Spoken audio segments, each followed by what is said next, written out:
Baik, bismillahirrahmanirrahim. Assalamualaikum warahmatullahi wabarakatuh.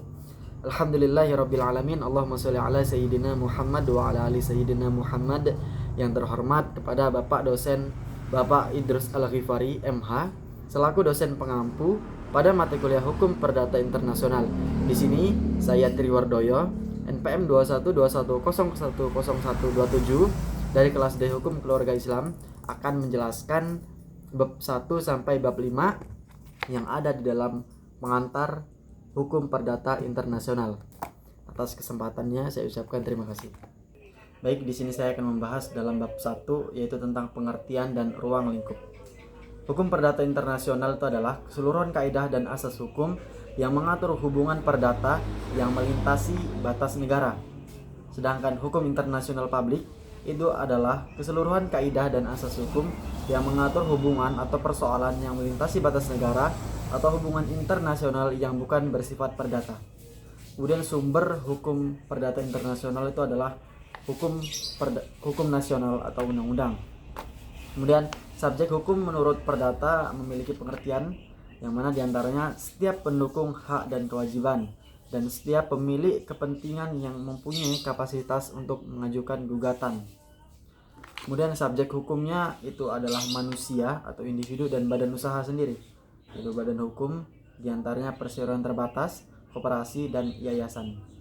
Kemudian sumber hukum perdata internasional yang berasal dari undang-undang itu diantaranya ada Kitab Undang-Undang Hukum Dagang, Kitab Undang-Undang Hukum Perdata, Undang-Undang Nomor 1 Tahun 1974 tentang perkawinan, Undang-Undang Nomor 40 Tahun 2007 tentang perseroan terbatas, Undang-Undang Nomor 25 Tahun 2007 tentang penanaman modal, dan undang-undang lainnya yang berkaitan dengan perdata atau yang berkaitan dengan hak kekayaan intelektual.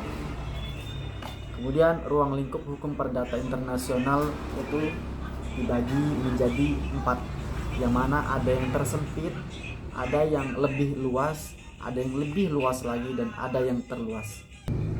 Kemudian dalam bab 2 yaitu tentang titik-titik pertalian sebagai penentu persoalan hukum perdata internasional. Menurut Sudargo Gautama, ini adalah hal-hal atau keadaan yang menyebabkan berlakunya suatu sel-sel atau sistem hukum, yang mana macam-macam titik pertalian ini dibagi menjadi 2, yaitu ada titik pertalian sekunder dan titik pertalian primer. Titik pertalian primer ini sebagai pembeda dan titik pertalian sekunder ini sebagai penentu. Titik pertalian primer itu adalah faktor-faktor, keadaan-keadaan atau sekumpulan kata yang menciptakan suatu hubungan menjadi hubungan hukum perdata internasional.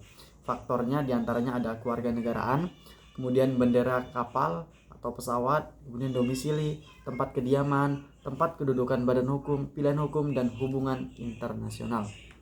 Kemudian titik pertalian sekunder ini adalah faktor-faktor keadaan atau sekumpulan fakta yang menentukan hukum mana yang berlaku atau harus digunakan dalam hubungan perdata internasional.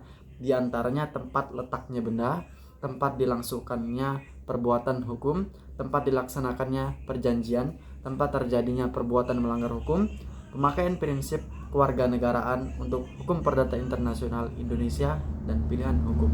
Dalam bab 3 yaitu tentang status personal dan asas-asas dalam penetapan kewarganegaraan dan domisili. Status personal ini diartikan sebagai kondisi atau keadaan suatu pribadi dalam hukum yang diberikan atau diakui oleh negara untuk mengamankan dan melindungi lembaga-lembaganya. Lembaga-lembaga yang dimaksud di sini adalah hak dan kewajiban dan kecakapan atau ketidakcakapan seseorang dalam bertindak hukum. Ruang lingkup status personal ini dalam konsepsi yang luas itu meliputi berbagai hak-hak hukum pada umumnya. Konsepsi yang agak sempit itu dianut oleh Perancis karena menganggap tidak sebagai status personal. Konsepsi yang lebih sempit itu dalam hukum perdata dan waris itu tidak termasuk dalam status personal. Kemudian cara menentukan status personal ini ada asasnya. Asasnya ini diantaranya asas nasionalitas atau kewarganegaraan, kemudian asas teritorialitas atau domisili.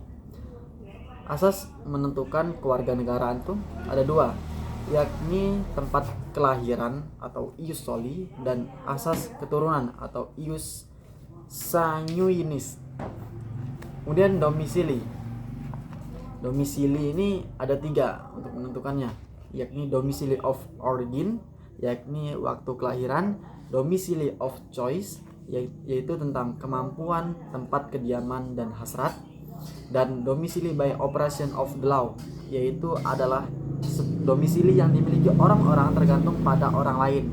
Ini contohnya seperti anak yang di bawah umur, anak kecil yang di bawah umur, jadi dia mengikuti orang tuanya. Kemudian dalam bab 4 yaitu tentang kualifikasi. Kualifikasi ini adalah sebenarnya translation, yang mana artinya itu penyalinan daripada fakta-fakta hukum. Bayu Seto membagi kualifikasi menjadi 2, yaitu ada kualifikasi hukum dan kualifikasi fakta. Kualifikasi hukum ini adalah pengelompokan seluruh kaidah ke kategori tertentu, sedangkan kualifikasi fakta ini pengumpulan fakta dari suatu peristiwa hukum untuk ditetapkan menjadi satu atau lebih peristiwa atau masalah hukum. Contoh perlunya kualifikasi dalam hubungan perdata, hukum perdata internasional. Yang pertama mengenai istilah kadaluarsa atau lampau waktunya. Kemudian yang kedua persetujuan orang tua untuk menikah. Kemudian masalah penentuan locus contractus, yaitu sebagai titik pertalian sekunder. Kemudian mengenai benda bergerak dan tidak bergerak, dan harta bersama, yakni tentang perkawinan dan perwarisan. Macam-macam kualifikasi ini ada 3, yaitu kualifikasi menurut lex fori atau hukum-hukum, kemudian kualifikasi menurut lex cause, yaitu hukum yang digunakan untuk menyelesaikan persoalan.